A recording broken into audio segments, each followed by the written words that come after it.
तो वहां है वो दुस्साहसी वृषभ। अभी मैं अपने शूल इस पर साध कर इसका अंत करूंगा।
चिंता मत करो भ्राताओं, मेरे शूल उसके नेत्रों की दृष्टि को नष्ट कर देंगे और फिर वो कहीं भी जाने में असमर्थ होकर सागर तल पर गिरेगा।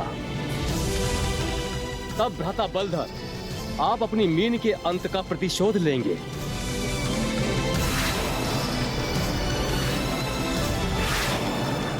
इस विचित्र जीव का अंत तो अब निश्चित है। उचित कहा भ्राता, अब इसके पास अपने बचाव का कोई मार्ग शेष नहीं। यदि मेरे शूल अपने लक्ष्य पर वार करने में सफल हुए तो ये आहत होगा ही, किंतु यदि वैसा ना भी हुआ, मेरे शूल आपस में टकराव उत्पन्न कर ऐसा भीषण विध्वंस करेंगे जिससे ये वृषभ क्षण भर में अपने प्राण त्याग देगा।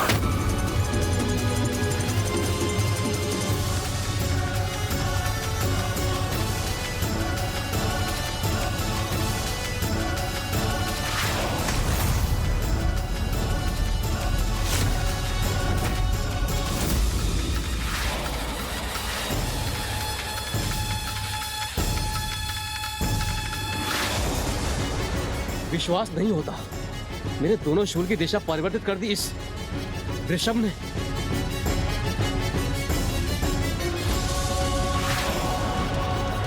सटीक, ये हमारा वार तो हम ही पे भारी पड़ रहा है। यदि ये दोनों शूल आपस में टकरा गए तो हम में से कोई भी शेष नहीं रहेगा।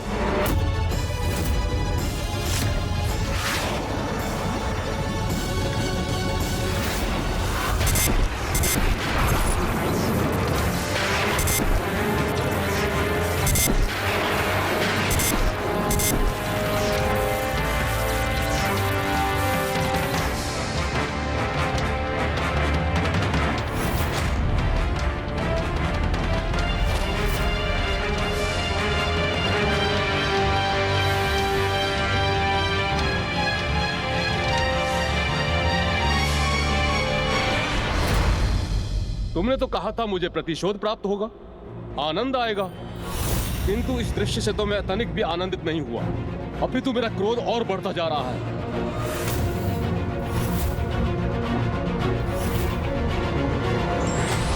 परंतु अब जो दृश्य मैं प्रस्तुत करूंगा उससे अवश्य ही आनंदित होंगे हम।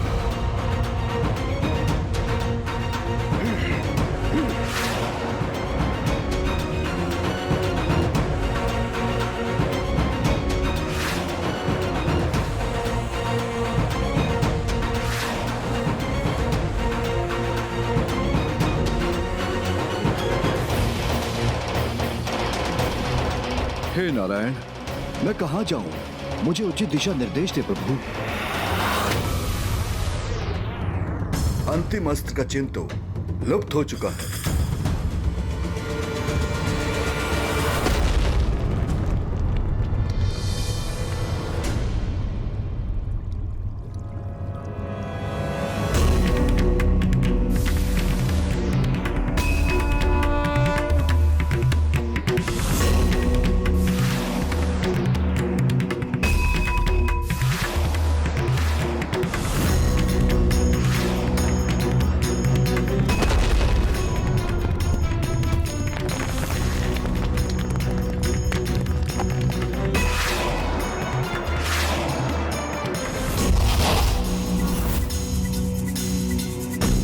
तुम्हारे शूल प्रहार से तो ये विचित्र प्राणी सुरक्षित बच गया, किंतु अब ध्वस्त होते इन पर्वत के शिलाखंडों से कैसे बचा पाएगा अपने आप को?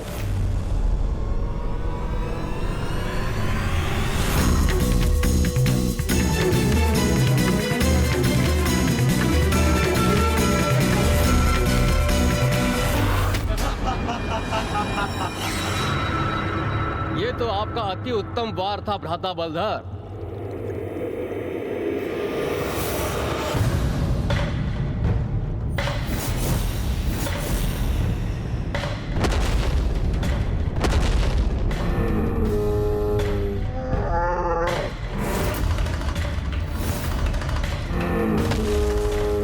ऐसी क्या शक्ति है इसमें जो बार बार हमारे वारों से सुरक्षित हो रहा है ये? इसकी शक्ति तो जैसी भी हो यहाँ कदापि नहीं पहुंच पाएगा।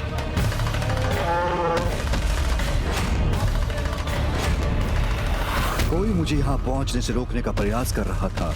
अर्थात ये निश्चित है कि श्री हरि नारायण यहीं कहीं इस समुद्र तल के नीचे पाताल में ही स्थित है और पाताल पहुँचने का यही एकमात्र मार्ग दिखाई देता है।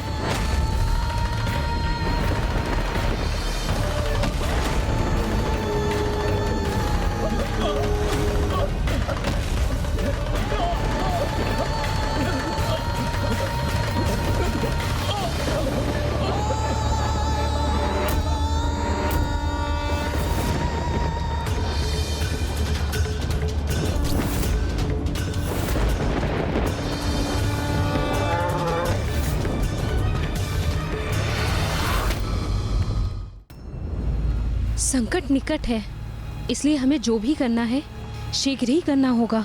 यदि ये महादेव हैं जिनका आगमन यहाँ हो रहा है और यदि हमारे पुत्र उन्हें रोकने में असमर्थ हो गए तो उनकी मात्र एक झलक पाकर ही प्रभु श्री हरि नारायण को सारी स्मृति लौट आएगी। श्री हरि नारायण पुनः देवी लक्ष्मी के पास लौट जाएंगे और हम ऐसा कदापि नहीं होने दे सकते।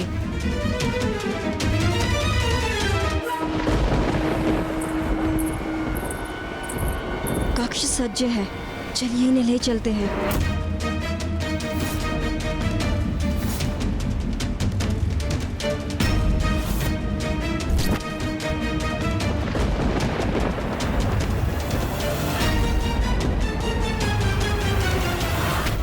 मुझे ऐसा आभास क्यों हो रहा है कि हम पर कोई आक्रमण करने का प्रयास कर रहा है? आप सर्वथा उचित कह रहे हैं प्रभु। कोई हमारे समुद्री पाताल पर आक्रमण करने के लिए तत्पर है। इसीलिए हम आपको इससे भी श्रेष्ठ और सुरक्षित कक्ष में ले जा रहे हैं, जो इस कक्ष से कहीं अधिक सुरक्षित है प्रभु।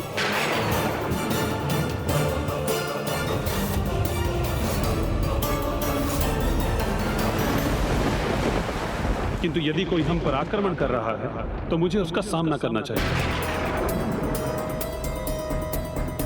आपको ऐसा करने की आवश्यकता नहीं प्रभु। हाँ प्रभु, इसकी कोई आवश्यकता नहीं। आपके पराक्रमी पुत्र हमारी रक्षा के लिए तैयार हैं। क्या आपको उनकी शक्ति और साहस पर विश्वास नहीं?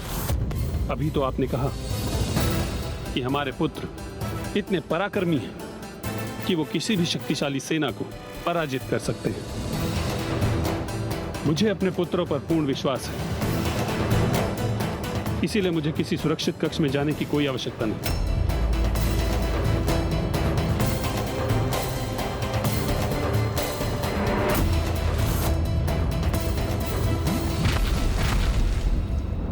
ये आपकी सुरक्षा के लिए नहीं है प्रभु, ये तो हमारे लिए अनिवार्य है। हाँ प्रभु, हमारी सुरक्षा के लिए हमारे पुत्रों ने वहाँ जाने के लिए कहा है। अगर आप हमारे साथ वहाँ होंगे तो हमें और सुरक्षा का आभास होगा। इसलिए हमारा अनुरोध मत टालिए, कृपा करके चलिए हमारे साथ। और हमें ज्ञात है प्रभु, हम पर छाए ऐसे संकट में आप हमारा साथ कदापि नहीं छोड़ेंगे। हमारी सुरक्षा ही आपका प्रथम कर्तव्य है ना?